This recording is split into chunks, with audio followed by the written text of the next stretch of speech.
बिलासपुर के मोपका स्थित घी कुंज में गौ सेवकों ने जल सत्याग्रह शुरू किया है। बता दें कि आंदोलनकारी गौवंश की रक्षा की मांग को लेकर पानी में खड़े होकर प्रदर्शन कर रहे हैं। साथ ही गौशाला के लिए जमीन आवंटित करने, गौ तस्करी पर रोक लगाने और 24 घंटे पशु चिकित्सालय खोलने की मांग की। प्रदर्शनकारियों ने कहा है कि जब तक प्रशासन ठोस कदम नहीं उठाता, उनका सत्याग्रह जारी रहेगा। उन्होंने चेतावनी दी है कि यदि मांगे पूरी नहीं हो तो आंदोलन और उग्र होगा। इस मौके पर स्थानीय प्रशासन की निगरानी बनी हुई है। ये जल सत्याग्रह है। हमने प्रशासन को 15 दिन पहले भी ज्ञापन सौंपा था और कहा था कि यदि आप मांग पूरी नहीं करते हैं तो जल सत्याग्रह होगा। अब फिर आज प्रशासन खड़ा है। ये ज्ञापन का सिलसिला चलता रहेगा, ज्ञापन से काम नहीं चलेगा, लेकिन ये आंदोलन भी चलता रहेगा। सरकार इस बात को जान ले, प्रशासन इस बात को जान ले कि ये आंदोलन रुकने वाला नहीं। अब जो है हम उल्टे पर राजनेताओं के घर, उन अधिकारियों के घर जाएंगे जो जिम्मेदार हैं, और इन 5 जो मांग है हमारी, जो 5 सूत्री मांग है, हम उनके दरवाजे उल्टे पैर जाएंगे।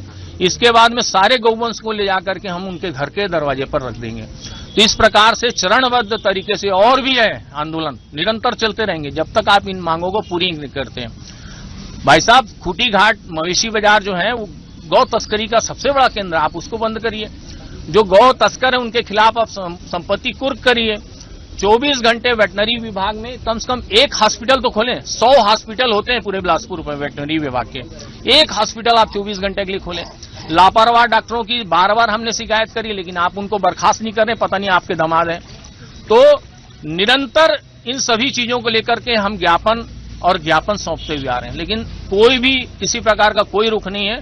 अब जो गौ सेवक हैं मैदान पर हैं, अब निरंतर इस आंदोलन को जारी रखेंगे। इनकी मांग को संज्ञान में लिया गया है। इनकी पहली मांग है भूमि के लिए। नियमानुसार जो भूमि आवंटन के नियम होते हैं उसके अनुसार हम चिन्हांकित करके भूमि आवंटन की प्रक्रिया को बढ़ाएंगे आगे।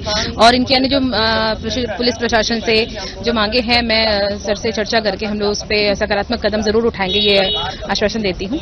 और काफी दिन से इनका आंदोलन चल रहा है, क्यों प्रशासन इस ओर ध्यान दे रहे हैं? नहीं, जमीन भूमि आवंटन के लिए कुछ इन्होंने जमीनें दिखाई थी, लेकिन चूंकि वो नियमानुसार आवंटन नहीं किया जा सकता, इसलिए वो रुक गई।